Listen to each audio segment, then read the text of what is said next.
Welcome back to Every Choice YouTube channel. Today we'll be learning how to make this beautiful off-shoulder blouse with flowers. It's very beautiful. I can see how the flowers are rolling. It's beautiful and very simple to make. If this is what you like to learn, kindly stay tuned to the end of this tutorial. Thank you. So I already drafted my off-shoulder pattern. This is my front pattern. If you don't know how to do this, let me know in the comment section so that I can leave a link for you to learn how to make this. So this is the front and this is the back. I already drafted the back also, and these are my sleeves. Okay, so I'm doing this for the purpose of the tutorial. If you're to be working with an actual fabric, you should also cut lining for all of them. So now to sew my off-shoulder blouse, I'm going to take it to the sewing machine now, and then I'm going to be joining the two sides together. And then after joining the two sides together, I'll take my dart on my back bodies, and then I'll also join the side front to the side back on both sides before I attach my sleeve. So I'll do all that now, and then I'll bring it back to show us. So I'm doing this because I don't want the video to be too long. So I've gone ahead to sew all this together now, and this is what it looks like. So the first thing I'll do is to shape my neckline. I want to reshape my front neckline, and to do this I'm going to put the front neckline together on fold like this, and then I'm going to be shaping it by going down by around 1 inch, and then I'll shape it to the side like this. So after cutting it and I open it, I can see that my front neckline is no longer straight. Okay, so that is not compulsory. If you want a straight neckline, you can leave it like that. So now to cut my flounce, remember I'll be adding this round my neckline. I want to use the opportunity to teach two types of flounce placement in this tutorial. So the first one, which you will be seeing the picture on your screen, in this case what I'm going to be doing is to take the measurement of my neckline, both front and back, all round like this. I'm going to measure it round like this, and then whatever I have here is what I'll be using to get my radius. Here I have around 45 inches. So to get my flounce, there are several ways of cutting flounce, and I think I've done like 2 or 3 different types of flounce in this class on this channel, but the type that I prefer most is the 1440 type, in which you will cut your flounce in you cut 4 different types of flare to form your flounce. So if you've watched my video on how to draft different types of flare, I'm sure you understand what I'm saying. So now remember, I have 45 inches for the total round neckline. So for this first type of flounce, the 45 inches that I have round, I'll be dividing it into 4. In fact, you can even divide it into 8 depending on the amount of fabric that you have to work with. So if I divide 45 by 4, it's going to give me around 11 point something inches. Okay, so to now cut my flare, the 11 inches is what I'll be dividing by 6.2 to cut each of my flare. That's if I'm working with 4 different types of flare.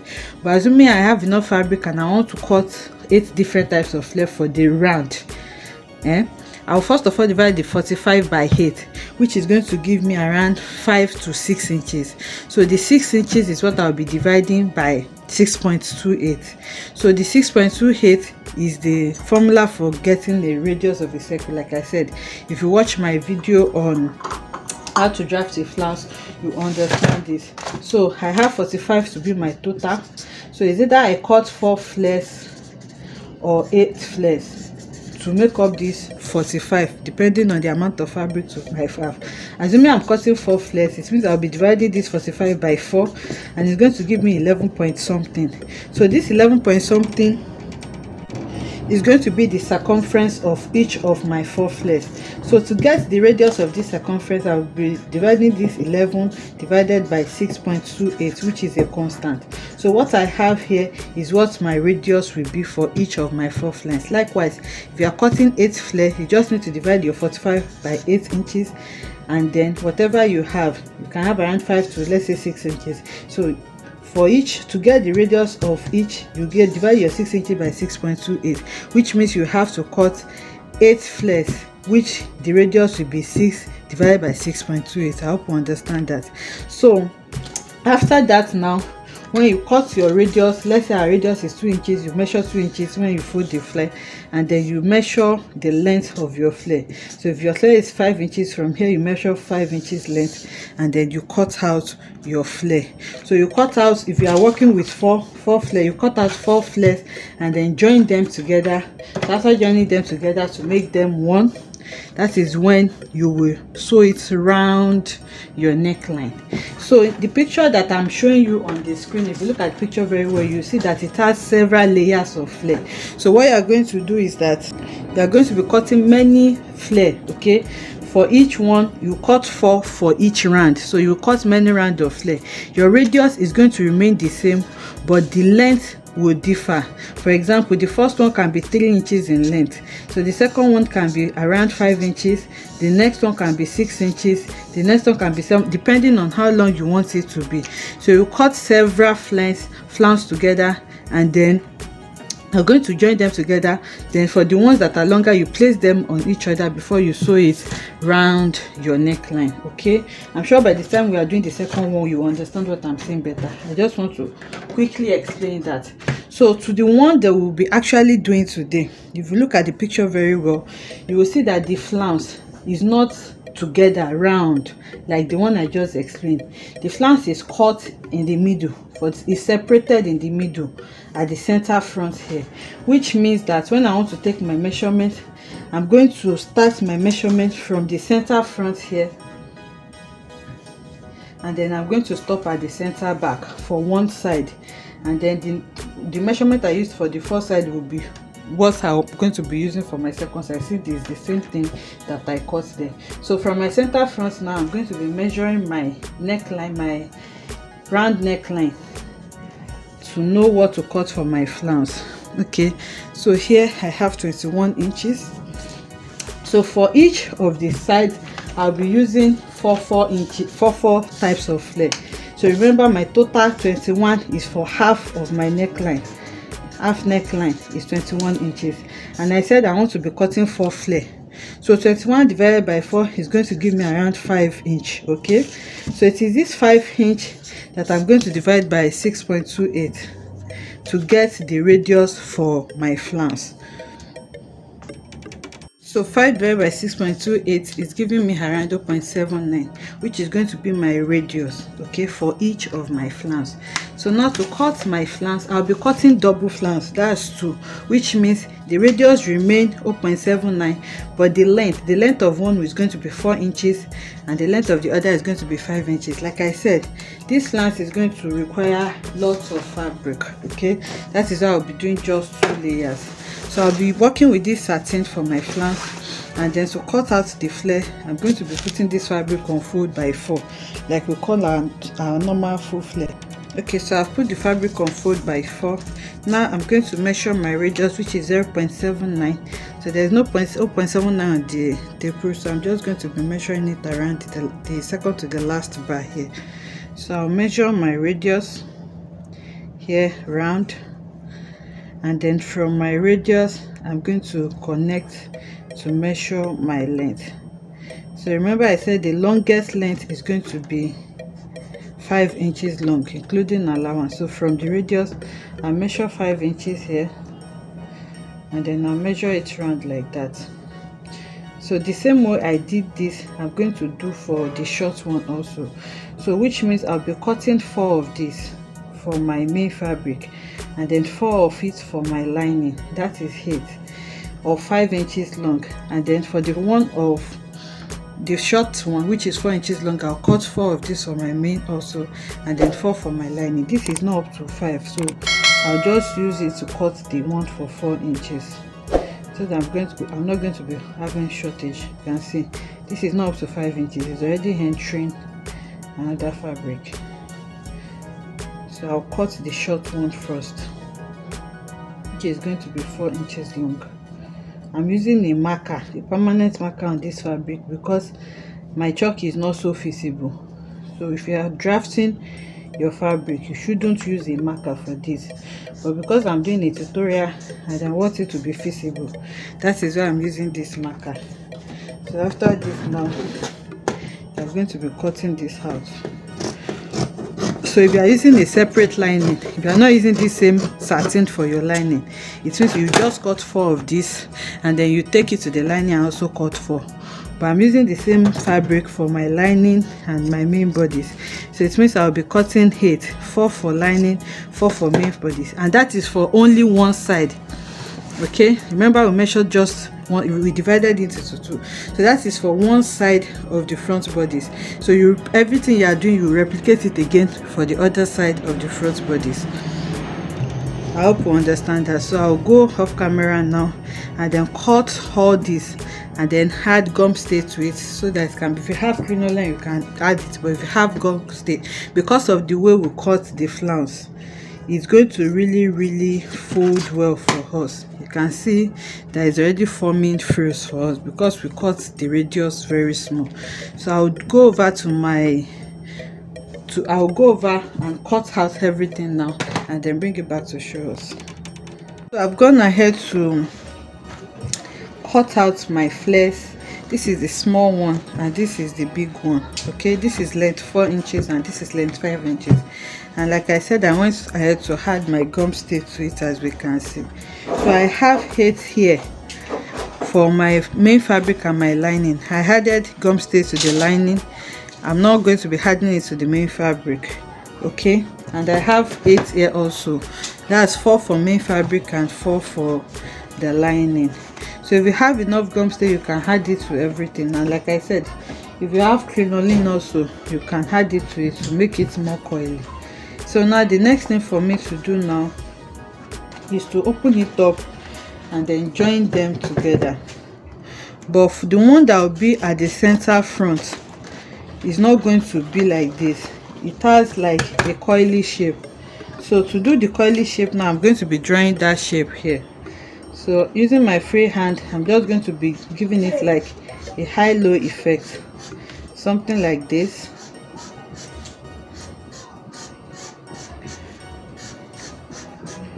And then I'm going to cut it out. So once I cut it, I'll place it on the neckline to see if I'm satisfied with what I have. If I'm not satisfied, if it's too high, I'll go lower. Okay, so this is what I have. Now I'll just take my fabric now and then I'm going to place it on it so that I'll see what it's going to look like. Remember, it's going to be on the center front like this. Okay, if I'm okay with what I have, I will leave it. So I think I'm okay with the beginning, but this side is still too big. So with my scissors or my marker, I can just mark it and then I'll go in a bit more. So that is how you keep adjusting it till you get exactly what you want. And this will only be done for the front part. Okay, so now I've adjusted it again. I'm just going to place it on it to see what it's looking like. Okay, so I've shaped it to what I want now, and when I place it on my neckline, I like what it's giving me. Okay, so now to shape the big one, I'm just going to place this small one on it and then I'll trace it out and add few inches to it. Okay, so you can see. So I'm just going to trace what I have here out and then add like 3/4 or 1 inch to it round.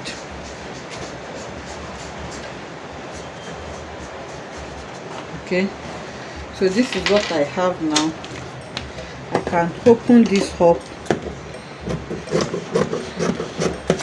and then I'm going to cut it out. Okay, I don't want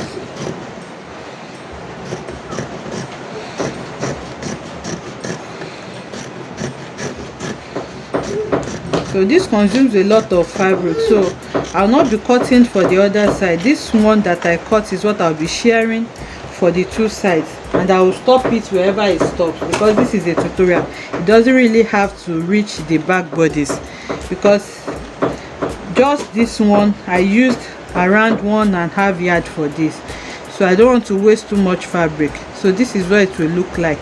The first one will be longer than the second one. Okay, so I've gone ahead to use this shape to cut out the lining also, and the tip I use in joining my 144 degree fair, because it may be overwhelming because of the many curves, I first of all join them individually. Okay, so I use the main fabric to cut out the lining, and then I join it and iron, so it makes it easier for me. So after joining them individually, remember I said it's 4 for each side, okay, because I'm going to be stopping it at the around the shoulder area. It's not going to be reaching the back. Remember, we are supposed to be using 8. We are supposed to cut 8 for each of the flanks. Okay, remember, this is the small one and this is the big one. So I have 2 of the small one, I have 2 of the big one, and I'm going to be placing this on this for the small one and placing this on this for the big one also. Ideally, this is supposed to be 4 for the small, 4 for the big, but like I said, this is consuming a lot of fabric, and I'm doing it just for the purpose of the tutorial. That was why I decided to share the 8 that I cut for the 2 sides. So now this is not going to be reaching the back. I'm just going to stop it wherever it reaches. So now to join it, I'm going to take the small ones together, and then I'm going to be joining it here. So to join it, I'm just going to open it up here, and then open it up here too. Hold them against each other, match the same line, and then I'm going to join it here like this, and then here like this, so it becomes easier for me to join. So I've gone ahead to sew them together. This is the small one and this is the big one. So assuming I'm doing a full one that will go back to the neck, remember that I'm still going to join 2 to this and also 2 more to this. Okay, so now the next thing is for me to place the small one on the big one so that we can sew it to our neckline. See the way I'm placing it on it. You can decide to go over to the machine and hold it together with a stitch first before you sew it to your neckline, so that it will be easier for you to work with. Okay, so I'll place it on each other now. I'll sew it together and then sew it to my neckline. Okay, so I've gone ahead to sew the small one on top of the big one so that it can hold it for me and it will be easier for me to sew. So the next thing I'll do now is to bring in my bodies. Now I've sewn the first one, and then from the center again I'm going to sew in the second one. Okay, so I'm just going to place it on it. Okay, so depending on the amount of layers that you want, I forgot to mention that is how you keep adding them, and like I said, the radius remain the same. You just need to keep increasing it in length, so just for difference, so that you see the difference between the first layer and the second layer. So now I'm just going to place it like this from the center front like this, and then I'm going to be sewing it to my neckline to wherever it stops. Okay, so for more fullness you may decide to gather or add pleats to this, but if you're adding pleats to it, it means that you have to add allowance to the measurements, to the neckline measurement that you're working with, so that you have enough allowance for you to add maybe pleats or gathers to it. So now I'm just going to take it to the machine now and then sew it to the neckline. Then I'll bring it back to show us. So I'm just going to sew it normally, just the way I sewed this one, like this. Okay, so I've gone to sew this to my neckline now. Okay, so assuming this were to be a fabric that I want to wear, remember that I said we need to cut exactly the same thing for the lining also. So which means I'll have my lining and then I'll just use it to cover it up, sew it, and then use them to turn each other so that the neckline will be neatly finished. But because there is no lining in this, I'm just going to find a way to tuck this in. Maybe I'm going to go over to the machine now and then sew it from inside so that it will be neatly finished a bit. Then I'll take it to the mannequin so that we'll see what it looks like. Okay, so I decided to just cut a long strip of fabric like bias so that I can use it to turn it out. So I used it to turn each other and then I top stitched on it so that I can have something in it like this. So now the flounce is tucked inside it and this is what it is looking like on the outside. So now I'm going to take it to the mannequin so that we will see how beautiful this is looking. And like I said, you can use any layer that you want. So I decided I want this to be up. So because of my gum stay, I'm going to be raising it up here. You can decide to just put it down or anyhow you want it to be, but it's really beautiful and it's simple to make. And like I said, remember that I did not use, so it doesn't go around to the back panel. So if you want yours to reach the back panel, you just cut exact number that you will be needing. So let us know in the comment section if this tutorial was helpful. See you in the next one. Bye.